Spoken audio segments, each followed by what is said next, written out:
Hey everyone, Israel is currently in a war against the terror organization Hamas, and we know how hard it can be to keep up with all the news. So if you haven't had the time to stay on top of the latest developments out of Israel, we're here for you. I'm Ladar Gavelazi, and this is ILTV's Weekly Review. Criticism from Washington continues to be aimed at Prime Minister Netanyahu.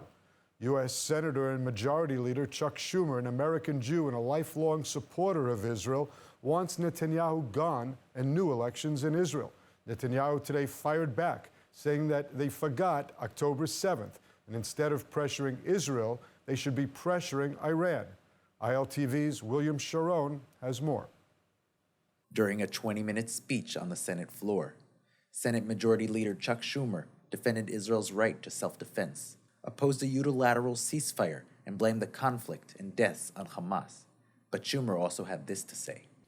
The fourth major obstacle to peace is Israeli Prime Minister Benjamin Netanyahu, who has all too frequently bowed to the demands of extremists like Ministers Smotrich and Ben-Gvir and the settlers in the West Bank. Likud issued a statement condemning the U.S. interference in Israeli democracy. Prime Minister Netanyahu insisted that he rejects international pressure, even from friends. יש לחצים בינלאומיים בעצם למנוע מאיתנו מלהיכנס לרפיח ולהשלים את המלאכה. כראש ממשלת ישראל אני יודף את הלחצים האלה. אנחנו עושים את זה בהצלחה כבר 5 חודשים, זה זמן שיא בתולדות מלחמות ישראל. אני אמשיך להדוף את הלחצים, אנחנו ניכנס לרפיח, אנחנו נשלים את חיסול יתר גדודי החמאס, אנחנו נחזיר את הביטחון ואנחנו נביא את הניצחון המוחלט לעם ישראל ולמדינת ישראל. And joining us now is former ambassador to the United States, Danny Ayalon. Danny, Senator Schumer made a 20-minute address on the Senate floor. You were ambassador to the U.S. He wants Bibi gone and new elections. Did you ever think you would hear such words from the top elected American Jewish official in the United States during wartime? No, never. And it's highly unusual, Steve. I mean, I would have expected this coming out of Bernie Sanders, but certainly not Chuck Schumer, which actually points to the fact that Prime Minister Netanyahu now is a fair game, I would say, in the political arena in the United States. And the fact that Mr. Schumer said what he did, and it was, I believe, coordinated with the White House, is very, very worrying.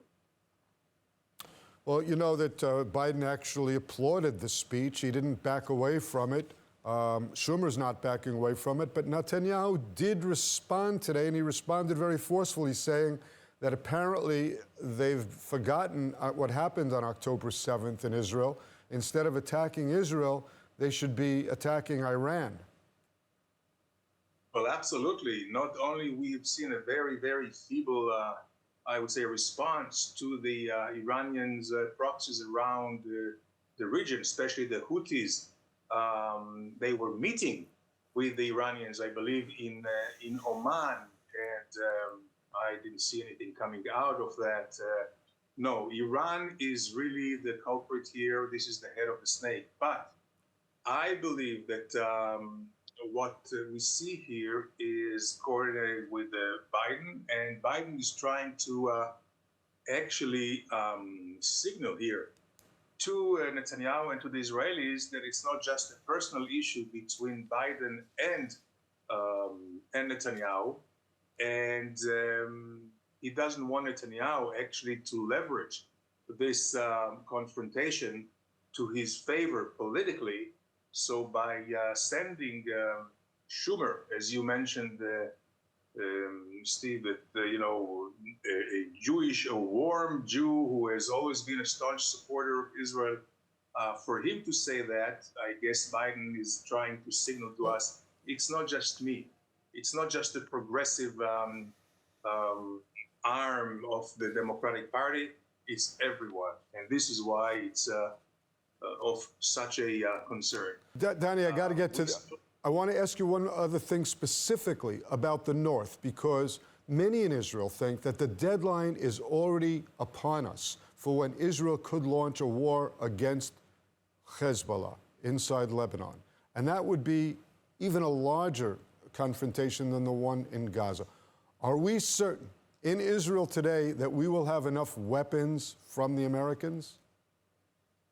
That's a very good question. This is something that certainly is on the mind of the strategic planners of the IDF, of the top commanders, and this is something that I think is pretty much out of the pale. That means we saw that when the Americans are trying to distinguish between the government and the Prime Minister of Israel and the State of Israel, which is also very unusual and a first, that means that they will continue to support the State of Israel. Why? Because Israel is very important for the United States from all the ethical values, but also for interest. A strong Israel is a very, very high or a top priority for the United States, because a strong Israel prevents wars here, deters, keeps stability in the region, and this is what the Americans would want most. And another thing, which from the American point of view, is that only a strong Israel will be able or acquiesce to some concessions politically in any future political dialogue. So they will continue to do that, and this is why we see the separation between the State of Israel and the Prime Minister of Israel. So I have no doubt that they will continue to support and send arms as much as we need. All right, Donnie, we're out of time now, but I'm sure that this U.S.-Israel confrontation is going to only get worse in the coming days, and we'll have you back to follow up on it. Thank you for being with us. Thank you. Experience the power of truth with ILTV News. If you're looking for quality content and captivating visuals, join our news community and become an integral part of our team as we embark on a mission to unveil the real Israel, dismantling the web of lies and misinformation that surround reporting on Israel. By subscribing to ILTV News, you will not only have access to the latest updates, but you will also amplify our message, creating a ripple effect that carries the truth far and wide. Subscribe today and help reshape the narrative. Available on the web, Android, and Apple. Well, a surprisingly hostile resolution was passed in the Canadian Parliament, and now the Canadian Foreign Minister is stating that she intends to follow through. Canadian Foreign Minister Melanie Joly told the Toronto Star that she intends to cut arms sales to Israel after the Canadian Parliament passed a resolution calling on the government to halt all arms sales to Israel. This occurred the same week the Canadian Parliament passed a resolution calling for ceasefire in Gaza, and the Canadian government announced that they would restore funding to UNRWA, the UN agency which has been repeatedly proven to be employing and supporting Hamas terrorists. In response, Israel's Foreign Minister Israel Katz condemned the move and said that it undermines Israel's right to self-defense. However, a statement from Global Affairs Canada noted that Canada has not received any requests for full weapons systems for major conventional arms or light weapons to Israel for over 30 years. Other related exports amount to only a fraction of Israel's defense arsenal.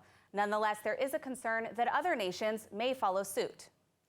And moving on, the latest assault on Israel by the United Nations and other so-called aid organizations is the accusation that Israel is creating a famine in Gaza and is not letting humanitarian aid into the Strip.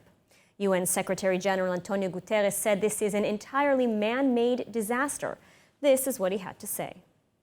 I call on the Israeli authorities to ensure complete and unfettered access for humanitarian goods throughout Gaza, and for the international community to fully support our humanitarian efforts. We must act now to prevent the unthinkable, the unacceptable, and the unjustifiable. We heard similar statements from the head of UNICEF. She even went so far as to call on the families of the hostages being held by Hamas for over 5 months to press to get more aid into Gaza, all while her organization has not lifted a finger for even a single child hostage.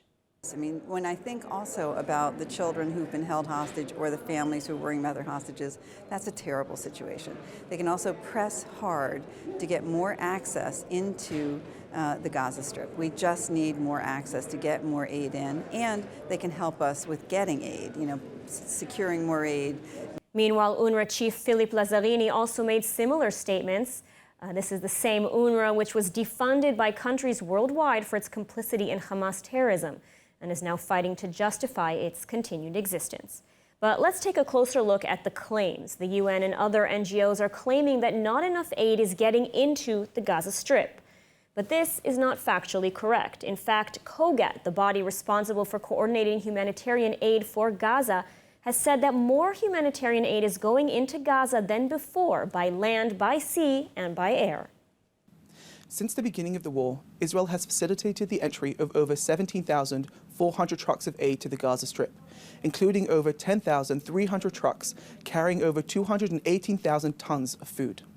For context, the daily average number of trucks carrying food into the Gaza Strip before the war was around 70. The average in March has been over 150. He also said there is no limit to the amount of aid that can enter Gaza. So if so much aid is going in, what's happening to it? And why are UN agencies claiming there's not enough? Well, for one, we know that Hamas hijacks a lot of the aid that enters the Gaza Strip.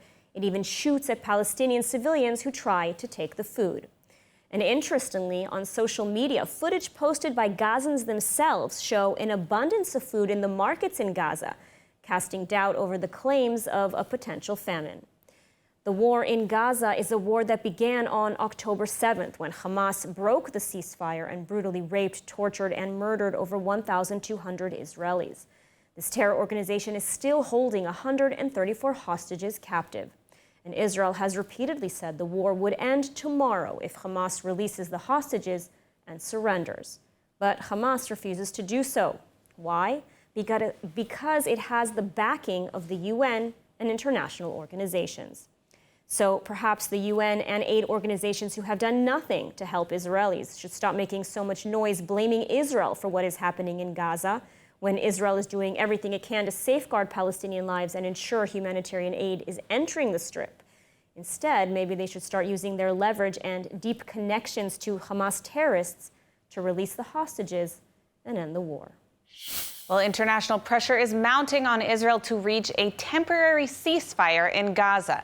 German President Scholz added his voice, saying Gazans risk starvation. Prime Minister Netanyahu told allies their memories of the October 7th massacres were short and insisted that Hamas must first be defeated. Additionally, this follows an escalation in tensions between President Biden and Prime Minister Netanyahu, whom it was just revealed will be speaking in the next 24 hours. More from ILTV's Steve Leibowitz. After meeting Prime Minister Netanyahu in Jerusalem, German President Scholz said he could not stand by while Gazans faced starvation and a ceasefire was needed urgently for the civilians and for the release of the hostages. We cannot stand by and watch Palestinians risk starvation. That's not us. That is not what we stand for together. Much more humanitarian aid is needed continuously, reliably. I shared my concerns with the Prime Minister that provision of aid from Israel into Gaza and the conditions for distribution must be urgently and massively improved. In Egypt, President al-Sisi and EU chief von der Leyen met and issued statements warning against a Rafah operation. And we are also very concerned about the risks a full-scale offensive in Rafah would have on the vulnerable civilian population.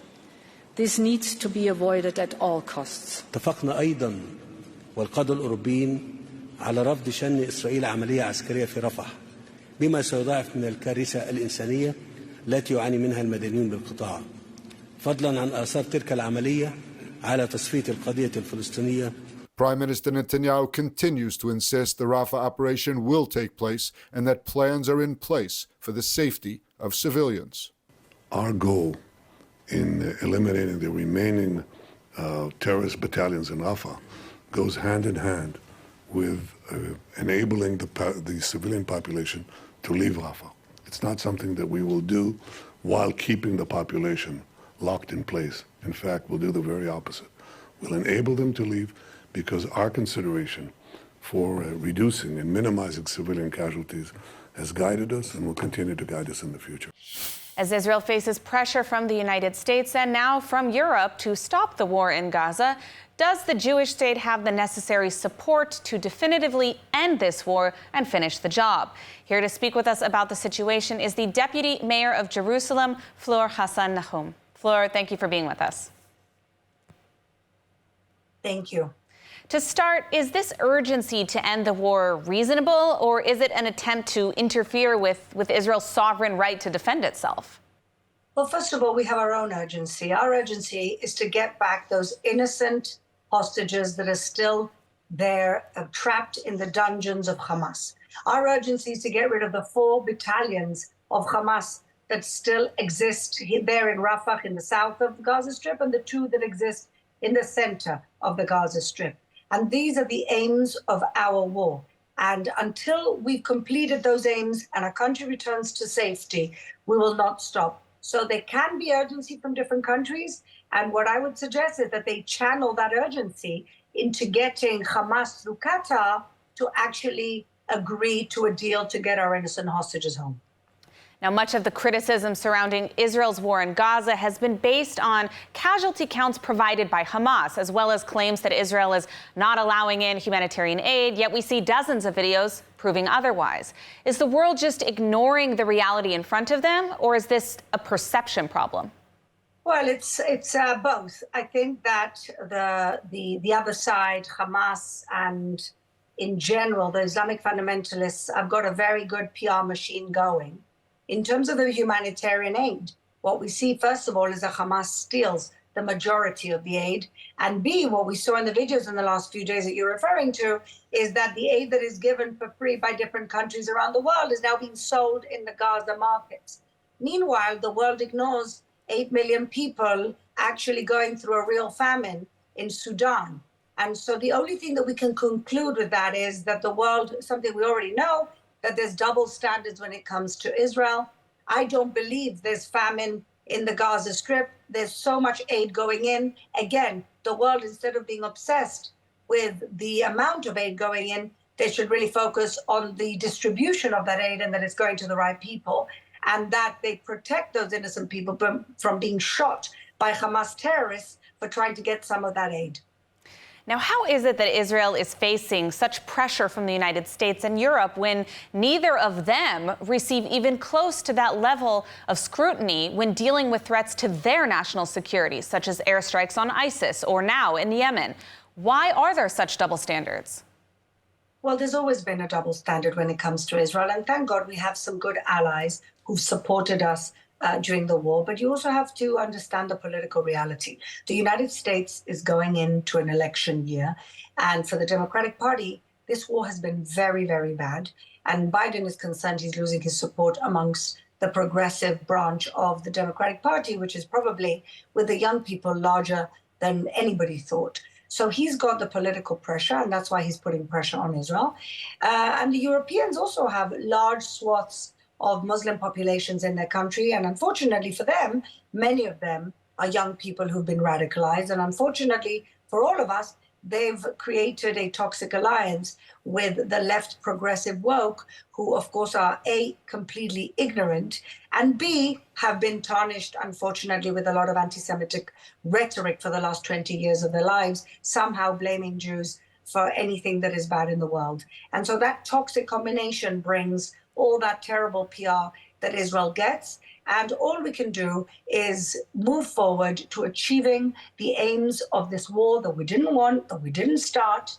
On a peaceful Yom Simchat Torah day, we were brutally attacked, and 134 of our people are still there, and it is our priority to get them home. If they won't cut a deal, then we will go ahead and rescue them if we have to, and pray for the best. But those are the options that the world has. Israel has never started any war, but Israel will always win all wars because we have no other choice. This is an existential question for us. Well, Fleur, we are out of time, but as always, thank you for your insights on these important topics. Thank you so much. Israel has established a new national memorial day for the October 7th massacre. Let's take a closer look. The State of Israel has officially approved a National Memorial Day in response to the October 7th massacre and Gaza war. The Memorial Day will be held each year on the 24th of the Hebrew month of Tishrei, with official state ceremonies for civilians and soldiers. These ceremonies will be held separately from the traditional Memorial Day services held in Yom HaZikaron. The bill was proposed in the Israeli Knesset with widespread support from multiple parties, before passing in the cabinet unanimously on Sunday. On October 7th, thousands of Hamas terrorists stormed into Israel and brutally massacred, tortured, and raped hundreds of people. Approximately 1,200 people were killed, including women and children, and 253 hostages were kidnapped and taken into Gaza, where many of them remain. This coming year, the one-year anniversary of the massacre will be held on October 7th itself, as the Hebrew date falls on Shabbat. The Israeli cabinet noted explicitly that this date is also etched in the public's conscience. On the civil calendar, there is a need to commemorate this as one of the worst tragedies the world has ever seen against the State of Israel on the 7th of October itself. A cruise missile fired by the Houthis in Yemen struck Israeli territory for the first time. The projectile hit an open area near Eilat, causing no injuries or damage. More from ILTV's Steve Leibowitz. This was the first time a Houthi missile hit Israeli territory. In previous attacks, missiles and drones launched from Yemen struck neighboring countries or were intercepted by Israeli or Western air defenses before reaching Israeli airspace. Yemen's Houthis claimed responsibility for the attack. According to the IDF, the missile was tracked by the Air Force throughout the incident. Apparently, it was not shot down because it did not pose a threat because it struck an open area. Since the beginning of the war in Gaza, Houthi forces in Yemen have launched a number of missiles toward Eilat in support of Hamas. In one case, after a successful interception in November by the Arrow 3 system, 2 UAVs also were launched toward the city. One of them was intercepted by the Patriot system, and the other crashed into a school in the city, causing damage to the building. The Houthis also targeted a fuel tanker in the Red Sea with missiles. They struck Mado, a Marshall Islands-flagged liquefied petroleum gas tanker heading to Singapore from Saudi Arabia. The vessel was twice targeted by Houthi fire. Both attacks missed the vessel, causing no damage or injuries. For more of the latest updates from Israel, make sure to subscribe to our newsletter at iltv.tv or download the ILTV Plus app. That's it for ILTV's weekly review. Stay safe and see you next week.